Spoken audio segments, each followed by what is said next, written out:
어떤 분은 이제 6월이냐 그럴지 모르지만 벌써 6월입니다. 시간이 참 잘 흘러가고 있는데요. 어떤 초신자 같은 오래된 신자, 우리말로 묵은 신자, 성경을 열심히 읽으라고 계속 권면하니까 말씀을 읽는데 대놓고 저한테 그렇게 말씀하신 분이 계십니다. 물론 우리 세화천교회 성도는 아닙니다. 예전에, 아주 예전에 제가 이름도 잘 모르는, 그때는 알았지만 지금 기억이 안 나는 그분인데 남자분이었어요. 목사님, 성경 읽으려고 하니까 참 안 됩니다. 왜 안 됩니까? 분주하기도 하지만 성경 읽으려고 마음 먹고 창세기를 딱 펼쳐서 1장, 2장 황당한 얘기 같은데 뭐 그래도 믿으라 그러니까 믿고 하나님께서 천지를 창조하셨다. 대단하다. 그리고 읽는데 3장 조금 있다 보니 에이, 그러고 성경을 덮게 됩니다. 왜요? 그랬더니 아니 하나님이 왜 선악과는 만들어가지고 뱀은 왜 만들어가지고 아담 하와를 유혹하게 하고 죄짓고 도망가고 찾아가고 형제들끼리 경쟁하고 분노하고 피 흘리고 칼부름 나고 이게 너무 복잡한 세상에 성경이 처음부터 이렇게 성경이 뭐 이래 지금도 복잡한데 아니 처음부터 하나님이 이렇게 복잡하게 세상을 만들었으니까 그러니 머리 아프지. 그래서 그만 성경 읽기가 싫어진다는 말도 안 되는 희한한 논리를 가지고 떳떳하게 말하는 분이 있었습니다. 여러분 어떻게 생각하십니까? 하나님이 좀 아름답게 시작하시지 왜 처음부터 그렇게 복잡하게 시작하셔가지고. 요즘 뉴스를 통해서 전해지는 우리 사회 모습을 보면 그분의 말이 생각납니다. 어디엔가는 계실 텐데 지금 신앙생활을 하시는지 안 하시는지 잘 모르겠어요. 그분이 누구냐면 저도 잘 몰라요. 이름도 모르고 얼굴도 좀 기억이 안 납니다. 하도 오래돼가지고 방글라데시에 있을 때 한국 대사로 오신 분인데 대사 아닙니다. 대사. 꽤 높은 지위에 있는 분인데 그래서 얘기를 그렇게 했던 것 같아요. 우연히 식사를 하는 자리에서 개인적으로 그런 말씀을 하셨던 기억이 있습니다. 워낙에는 그분이 지금 신앙생활을 잘 하면서 장로님이 되셨으면 좋겠다 생각을 하는데 모르겠습니다. 창세기는 다 끝났는지. 우리 하나님께서 진행하시는 역사, 지금도 어디에선가 문제가 있고 힘들어 보이고 어려워 보이지만 골치 아프지만 복잡하지만 아프고 실망되는 일이 있지만 그런 일이 한두 가지가 아니지만 우리 하나님께서 이 모든 역사를 운행하시고 진행하고 계신다는 사실은 분명히 믿습니다. 그러므로 사랑하는 성도들이여 너무 염려하지 마십시오.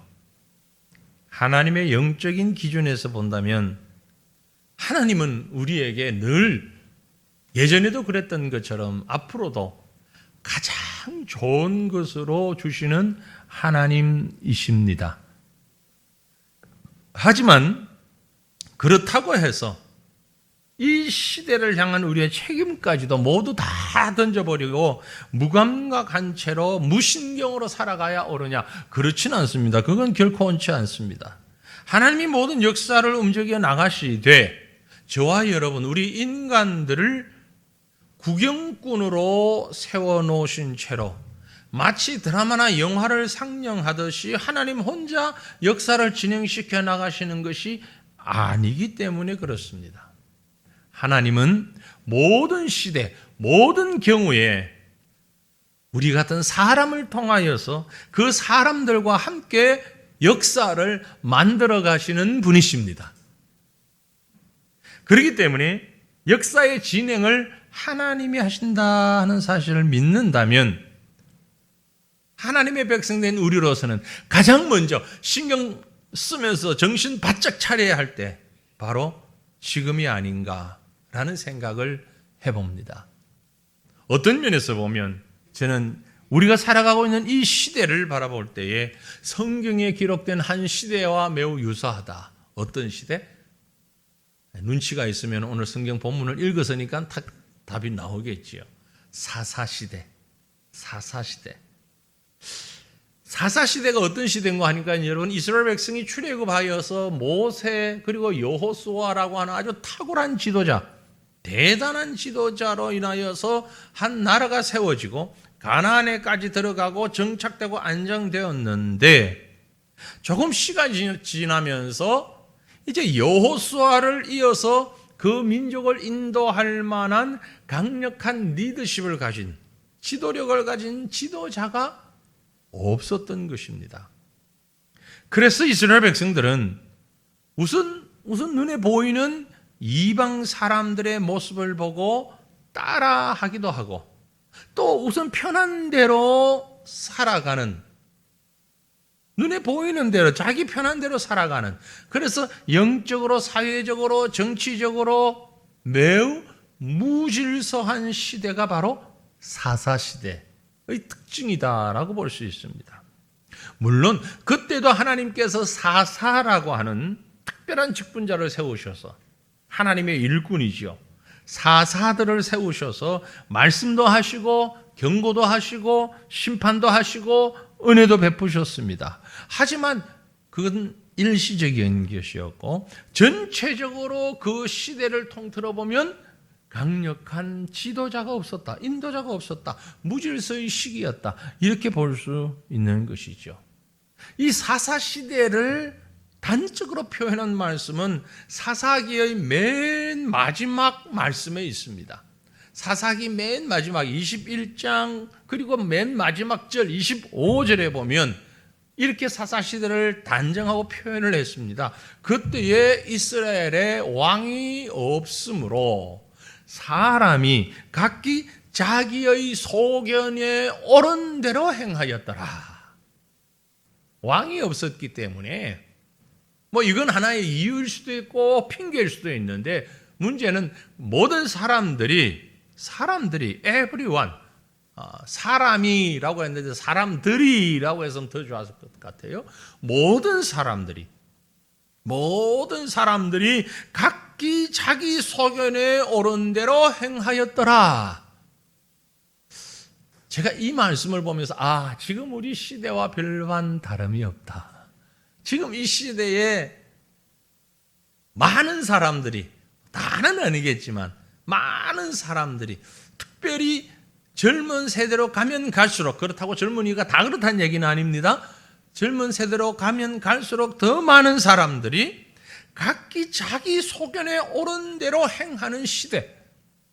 내 생각인데 내 마음에 이런 시대를 지금 우리는 살아가고 있지 않는가. 그래서 이 사사시대와 매우 유사하다는 말씀을 드렸는데 그럼 사사시대의 특징을 보면서 이 사사기를 쭉 읽어보면 사사시대의 역사는 어떻게 흘러가고 있는가 아주 일정한 사이클이 있다는 것을 발견하게 됩니다. 어떤 사이클, 어떤 패턴이냐면은 타락합니다. 그러면 하나님께서 사사를 보내셔서 경고하십니다. 너 조심해 그러지 마. 그런데도 말 안 듣고 자기 옳은 대로 행하니까 하나님이 벌을 내리십니다. 그러면 이 백성이 아이고 하나님 잘못했습니다. 회개해요. 그리고 하나님이 은혜를 베풀어 주시면 조금 지나면 또 타락합니다. 그러니까 타락과 경고와 책벌과 회개 계속 이 사이클이 돌아가고 있는 겁니다. 이 사이클이 계속되는 상황 속에서 이스라엘은 더 큰 죄악에 점점 빠지게 되고 결국은 어떻게 됩니까? 남과 북으로 분열된 나라가 이방에 의하여서 다 멸망당하고 마는 것입니다. 그 역사가 이렇게 진행됐던 것이 구약 성경에 나온 이스라엘의 역사이기도 하죠. 그 속에서 오늘 우리는 기드온이라는 인물에 대해서 한번 생각해 보려고 합니다. 특별히 기드온이 사사로 부름을 받는 장면입니다. 오늘 읽었던 본문 말씀은요. 기드온이라는 사람이 그 무질서한 시대에 사사로 부름을 받는 순간인데 이 모습을 보면 지금 우리가 살아가는 이 시대에 우리를 부르시는 하나님의 음성과 너무나 유사하다는 것을 깨닫게 됩니다. 사랑하는 성도들이여, 오늘 말씀을 통하여서 저와 여러분을 향하여 부르시는 이 시대를 향한 하나님의 음성에 귀를 기울이며 은혜 받는 귀한 시간 되시기를 간절히 바랍니다. 무슨 말씀이 이 말씀 속에 있었는가? 우리가 읽었지만 좀 내용도 많았고 뭔지 모르고 우리가 성경을 읽으면 눈앞에 뿌연 게 끼이지요. 머릿속에다 뿌연 게 끼어서 명확한 말씀인데도 모르는 것처럼 보여지는데, 길면 더욱더 그렇고 자주 안 읽는 성경이면 더욱더 그렇고. 자, 오늘 말씀이 무엇을 의미하는지 그 내용을 한번 살펴봅니다. 먼저는요, 이 시대를 위해 하나님이 큰 용사를 부르고 계신다는 사실을 성경은 말씀하고 있습니다.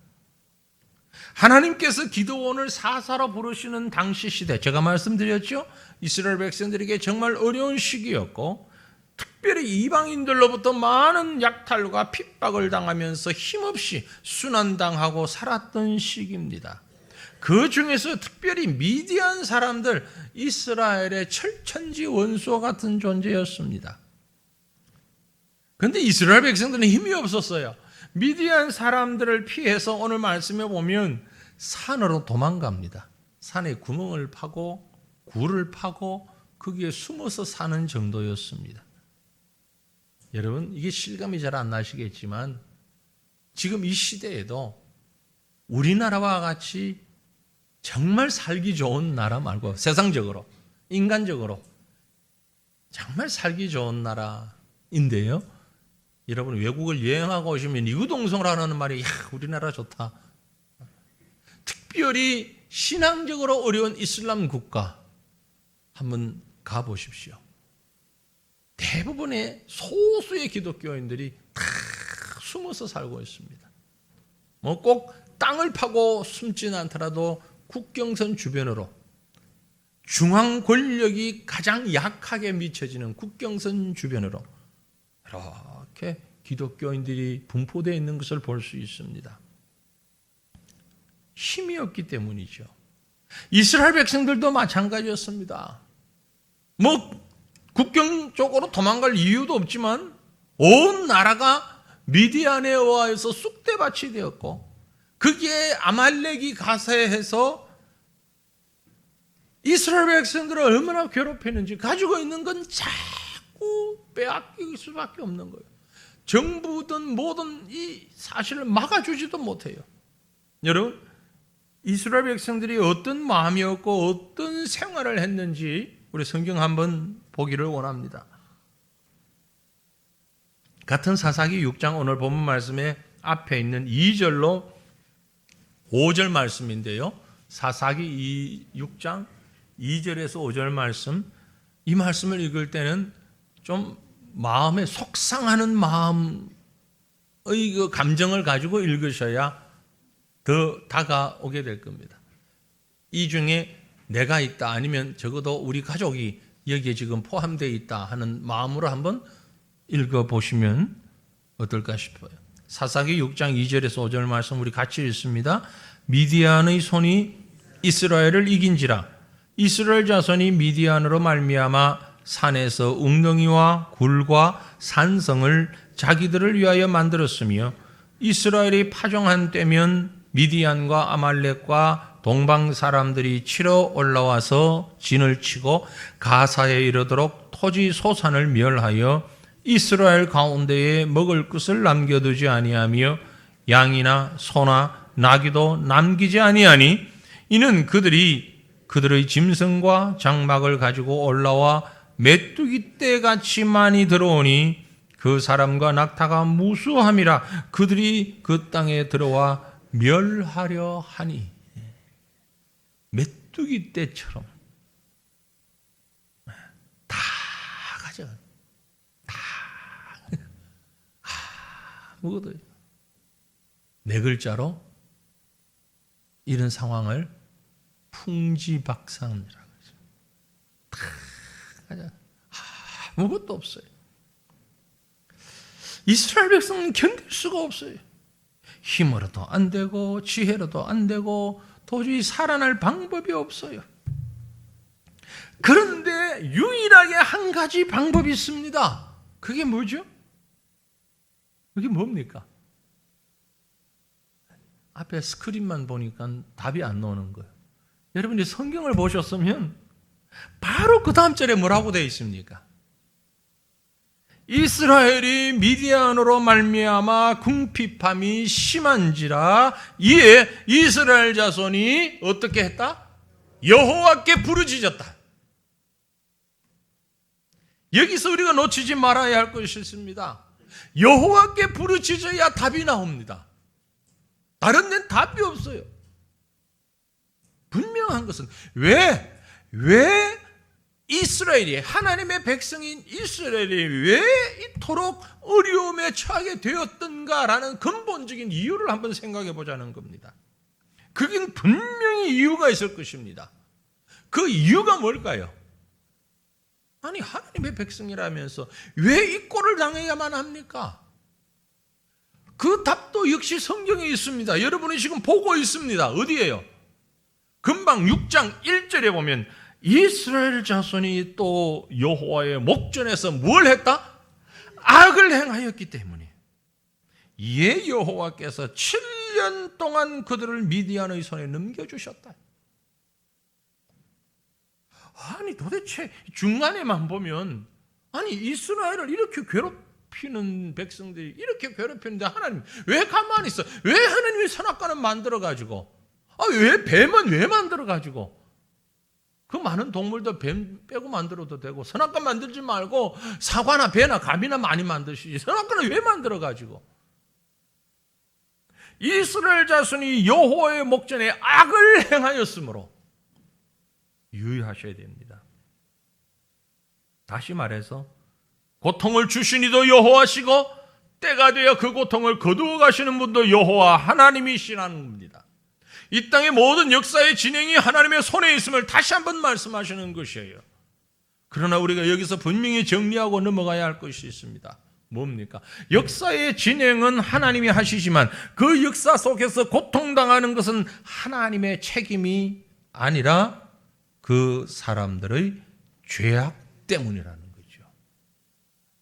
이런 원리는 본문 말씀이 기록된 3000년 전이나 지금이나 다름이 없습니다.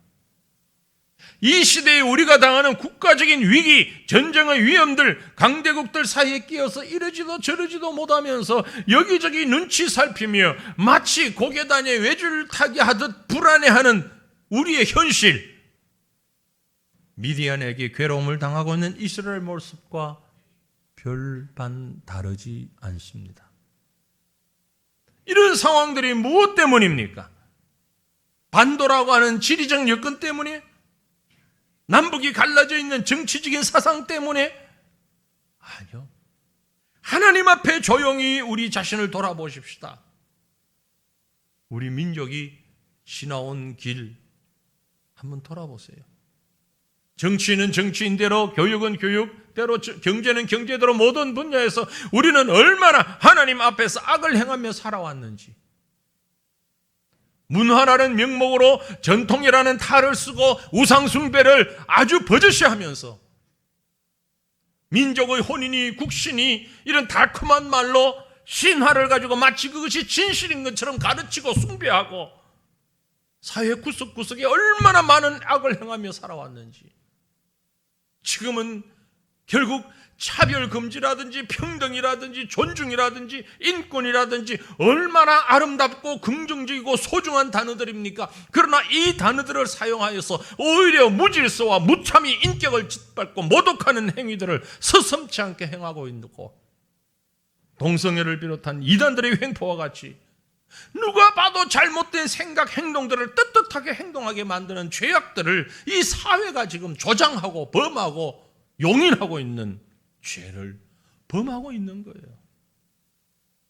이제는 동성애 버젓이 아주 커밍아웃 할 필요도 없고 당연한 것처럼 느껴지는, 지금 이 시대 우리 민족이 해야 할 일이 무엇입니까? 하나님 앞에서 굵은 베옷을 입고 통곡하며 회개할 때가 되었음을 부인할 수가 없습니다. 왜 교회가 힘을 잃어가고 기독교인이 줄어가고 있는지 한탄만 할 것이 아니라 지금 우리가 해야 할 일은 니느웨 성 사람들처럼, 미스바에 모였던 그 백성들처럼 1907년에 평양을 중심으로 하나님 앞에 통곡하며 일어났던 회개 운동이 필요한 시점이 바로 오늘 이 시점이라는 사실을 여러분 기억하시길 바랍니다. 잠시도 안심할 수 없는 남북관계, 며칠 전에 막 알람이 울리고 미사일을 쏘아대고, 미사일 아니다, 위성이다. 또 바로 우리 위에 있는 러시아는 계속해서 전쟁을 하고, 남북관계, 여당, 야당의 정치적인 줄다리기, 무역 적자, 흑자 문제, 주변 국가들의 도전과 방해. 그런데 백성들은 영적으로 안일한 혼합주의에 뒤섞여서 이 시대의 모든 상황은 하나님 앞에서 사사시대와 별반 다름이 없다, 그렇게 보여지는 것입니다. 이때 하나님이 우리에게 주시는 음성은 뭡니까? 돌아보라는 겁니다. 우리 자신을 돌아보라는 겁니다. 하나님은 바로 이 시대에 우리를 깨울 하나님의 사람을, 큰 용사를 원하십니다. 이 민족을 깨우고 하나님 앞에 바로 설 큰 용사를 부르시는 우리 하나님의 음성이 오늘 우리에게 들려지고 있음을 믿으시길 바랍니다. 하나님은 우리를 부르십니다. 큰 용사로 부르십니다. 저를 부르셨고 여러분을 부르셨습니다. 저는 늘 그렇게 생각하며 말씀드리고 있습니다.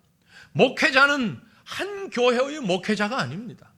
저는 세화천교회 목사가 아니라 대한민국의 목사며 전 세계의 목사입니다. 여러분, 성도 한 사람 한 사람은 단순히 구원받은 한 사람이 아니라, 한 교회만을 위한 성도가 아니라 이 사회와 세계 속에서 하나님의 택함 받은 성도며 지도자라는 사실을 잊지 마시길 바랍니다. 교회는 한 지역만을 위한 교회가 아닙니다.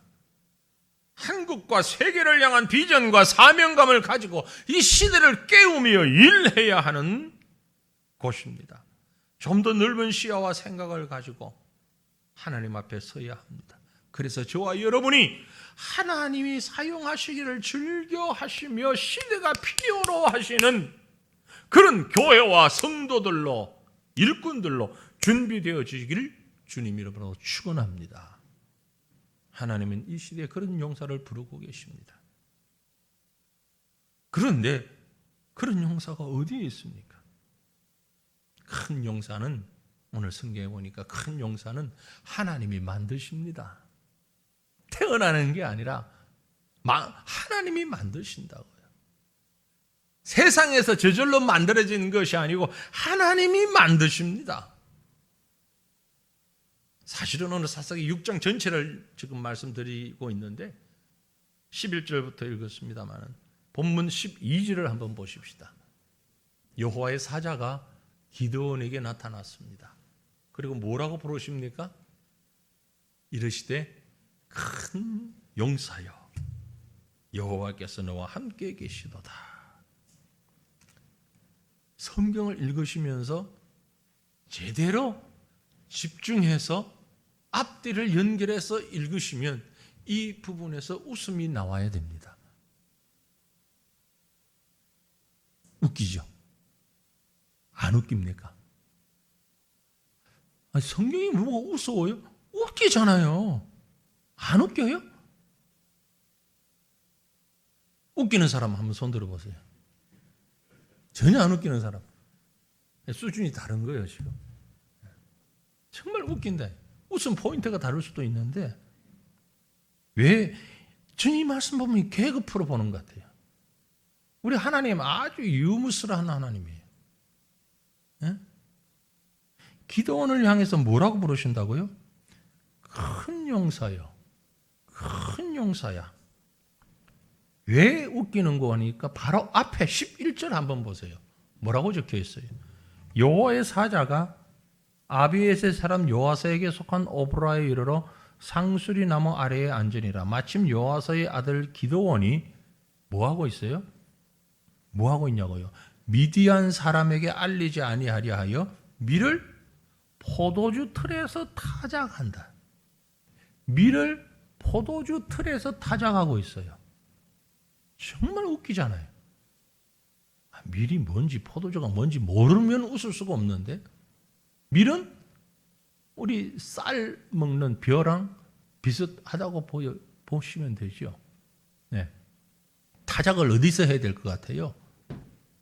밭에서 해야, 바깥에서 넓은 곳에서 해야죠. 마당에서, 타작마당. 근데 지금 어디서 하고 있어요? 포도주 틀에서 하고 있다고요. 왜요?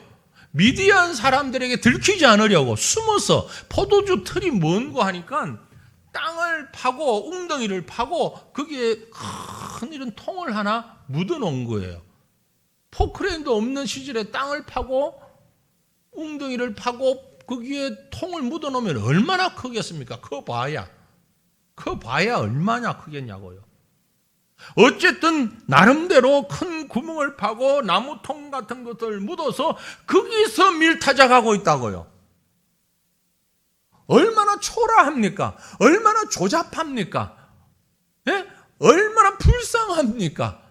아니, 넓은 곳에서 해도 먼지가 많이 나는데 그 지하에 땅을 파고 그 안에서 타작을 하고 있으면 거기서 나는 먼지 같은 건 온 머리에 몸을 다 뒤집고 눈만 빠꼼하고 나올 텐데, 상상을 한번 해보세요. 그 좁은 곳에서, 뭐 우리 예배당 정도면 이것도 아니죠. 한 10분의 1도 안 되는 아주 구석 방송실 같은 저 조그마한 조 안에서 밀을 잔뜩 갖다 놓고 막 타작하고 있단 말이에요. 먼지가 무엇이 나고 앞도 안 보이고. 그런 기도원을 향해서 하나님 뭐라고 불렀다고요? 큰 용사야. 참 대단히 크다. 그런 의미예요. 이 상황을 생각하면 지금 정말 웃음이 나올 수밖에 없는 거죠. 아주 졸장부를 보고, 남자라면 뺏길 때 뺏기더라도 뺏기지 않아야 되겠고, 뺏길 때 뺏기더라도 밖에 나와서 타작을 제대로 해야지. 이거 숨어서 뭐 하는 꼴이냐고요. 그런데 하나님이 그를 보고 큰 용사요. 참, 여러분 보세요. 큰 사람 보고 크다 그러고 멋진 사람 보고 멋진다 그러면은 욕이 아닌데, 멋지지도 않은 사람 보고 멋지다 그러면 그건 칭찬이 아니고 욕이에요. 절 보고 누가 멋지다 그러면 그건 욕이잖아요. 아니에요? 아닌가? 예쁜 사람 보고 예쁘다 그러고 멋진 사람 보고 멋지다 그래야지. 전혀 그렇지 않은데, 야, 멋있다, 야, 이쁘다 그러면 얼마나 기분 나쁘게 사람 놀리는 것도 아니고 뭐가 예쁘고 지금 기도원을 보고 큰 용사라고 하는 말은 누가 봐도 말도 안 되는 말이에요. 아무리 좋게 이해하려고 해도 뭐 그렇다 치고 상황이 그러니까, 그럼 기도원이라는 인물이 어떤 인물인가를 뒤에 성경을 보면서 조금 보십시다. 하나님이 부르셨는데 기드온은 자기를 부르는 하나님을 도저히 믿을 수가 없어서 하나님을 상대로 테스트를 해요. 몇 번씩 테스트를 해요. 정말 내가 만난 이자가 여호와인지 하나님인지, 하나님이 보내신 분인지.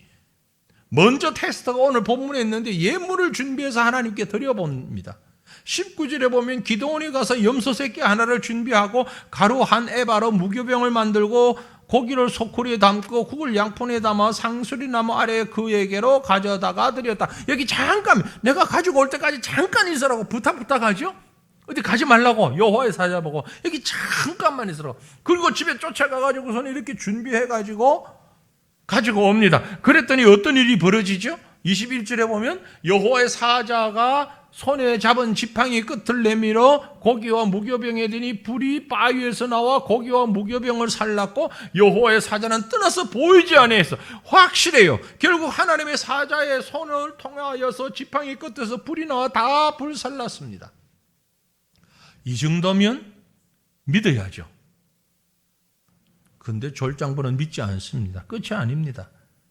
나중에 하나님의 명령을 받아 바알의 단을 할 때도 사람들을 두려워해서 바알의 단을 할 때 낮에 못 가요. 밤중에 들어가요. 그 우상을 내려 찍어야 되는데 대장부답게 낮에 가서 다 힘있게 못하고 어떻게 하냐면은 27절 보세요. 이에 기드온이 종 10사람을 데리고 여호와께서 그에게 말씀하신 대로 행하되 그의 아버지 가문과 그 성읍 사람들을 두려워하므로 이 일을 감히 낮에 행하지 못하고 밤에 행하니라.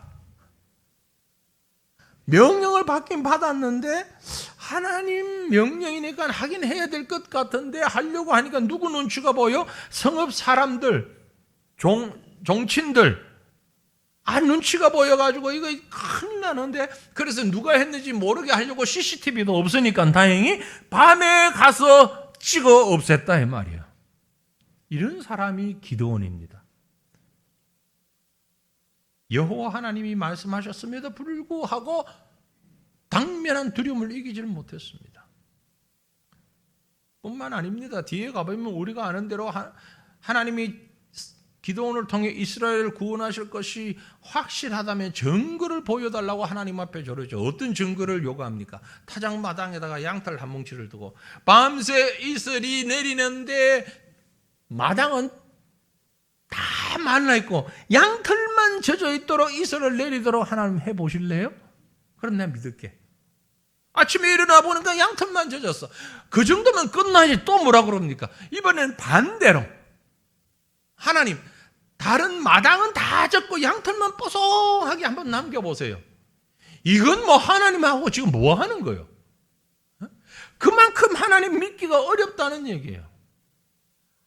인간적으로 말하면 정말 이게 표준인지 사투리인지 제가 모르겠습니다만 정말 쪼잔한 사람이에요. 얘가. 그죠? 그렇게 생각하지 않으세요?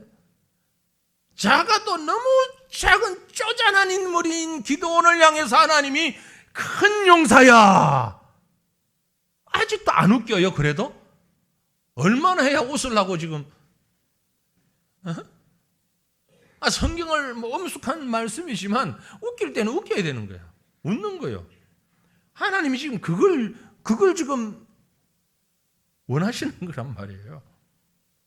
인간적인 능력이나 조건 때문에 아니라는 걸 보여주고 있는 겁니다.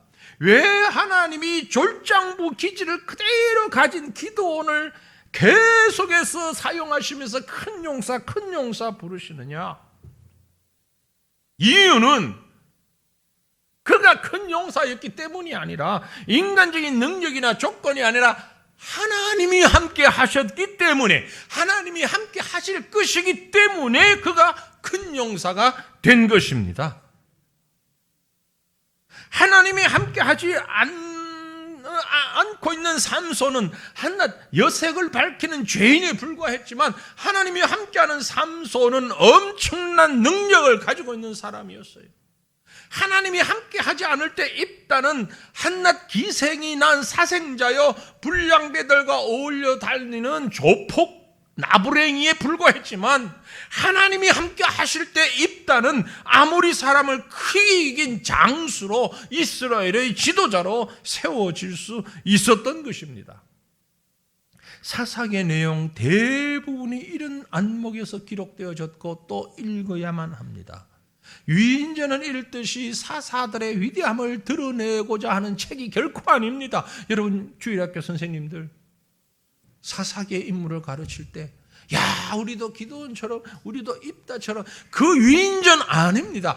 별 볼 일 없는 정말 보잘것없는 졸장부들입니다. 그럼에도 불구하고 하나님이 함께 하시니까 엄청난 역사가 나타났다는 걸 보여주는 것이 사사들의 모습이에요. 베드로같이 무지한 사람을 부르셔서 사울 같은 핍박자여 해방자를 부르셔서 위대한 일을 맡기신 하나님께서 저와 여러분을 부르셔서 엄청난 일들을 맡기신 동일하신 하나님이라는 사실을 믿으시길 바랍니다. 제가 여러분이 무언가 대단한 무언가가 있어가지고 남보다 뛰어나서 머리가 좋아서 인품이 뛰어나서 성격이 좋아서 결코 아니에요. 졸장부 중에 졸장부가 저예요. 보잘것없는 자들이 우리예요. 그런데 하나님은 우리를 큰 용사라고 말씀하십니다. 왜요? 하나님이 함께 하시기 때문에. 여기서도 아멘 안 하면 언제 아멘 하려고? 그래, 여러분 잘났어.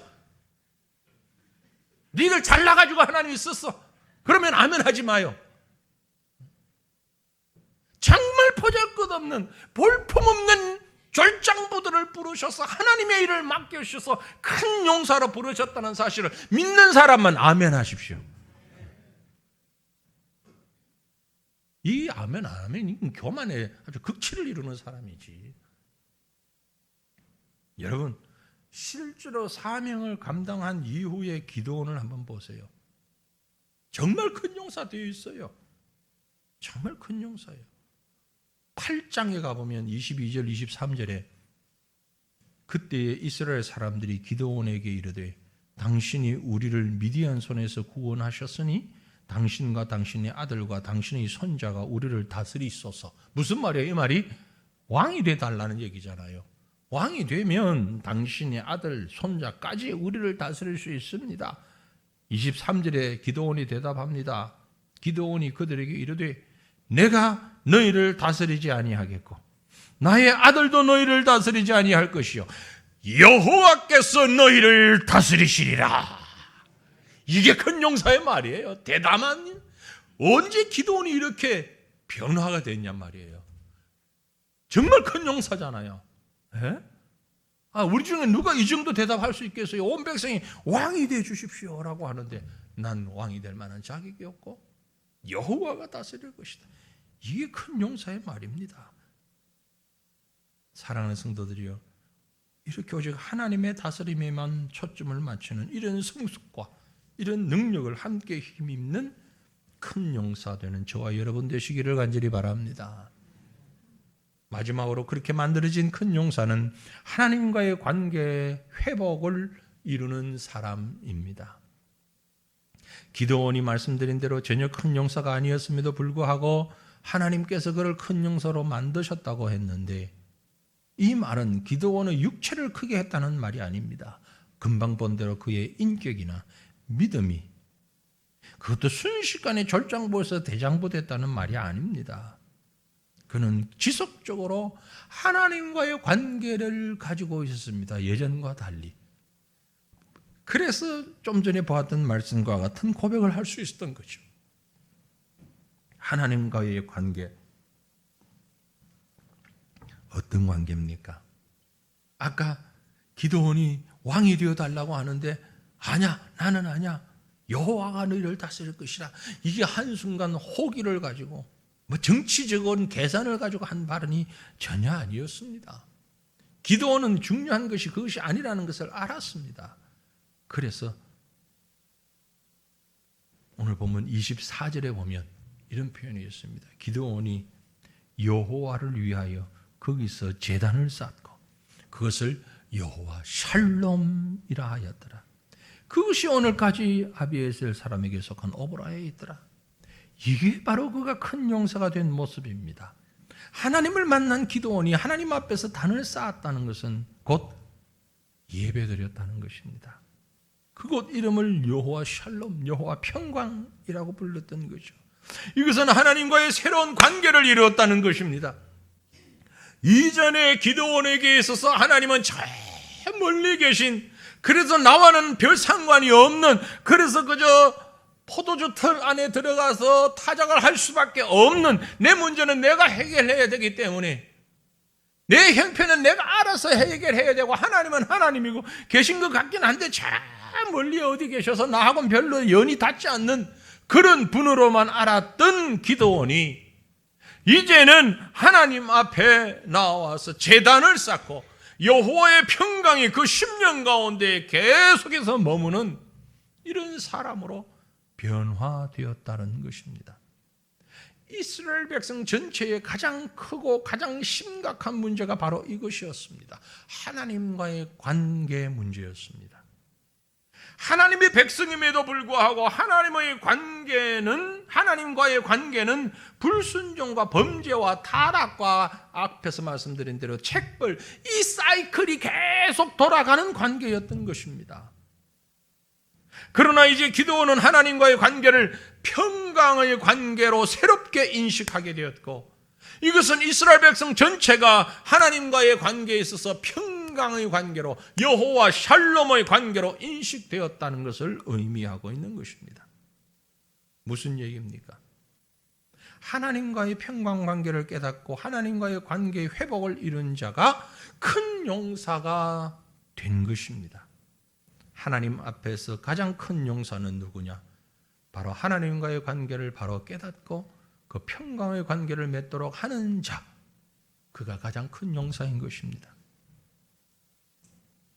하나님과의 관계가 평강으로 회복되면 다른 모든 문제들은 자동적으로 회복되어지는 줄로 믿습니다.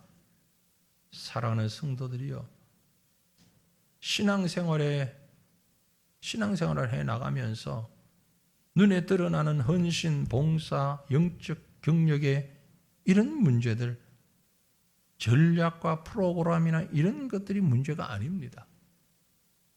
나라의 문제도, 교회의 문제도, 가정의 문제도, 그것이 사업 문제이거나 직장 문제이거나 성도 간의 문제이거나 부부 문제이거나 자녀 문제이거나 심지어 남북 문제이거나 정치 외교의 문제이거나 모든 문제의 해결 방법, 해결의 키는 어디에 있느냐?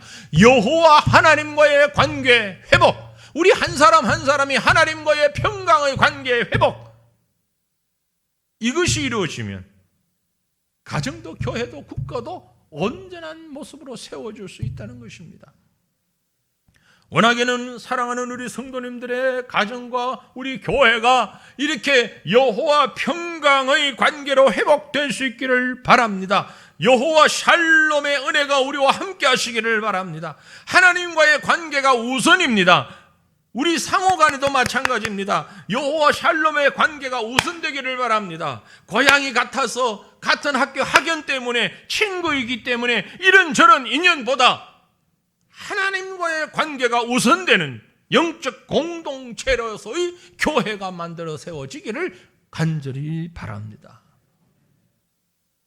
하나님과의 평강의 관계가 회복될 때에 우리가 하나님 앞에서 우리 한 사람 한 사람은 큰 용사가 되고 이 시대를 구원하는 위대한 일을 감당하는 놀라운 은혜를 누리게 될 것입니다. 여호와 하나님의 큰 용사가 많이 나오는 우리 성도들의 가정, 또 우리 교회가 될 수 있기를 주님의 이름으로 축원합니다. 우리 함께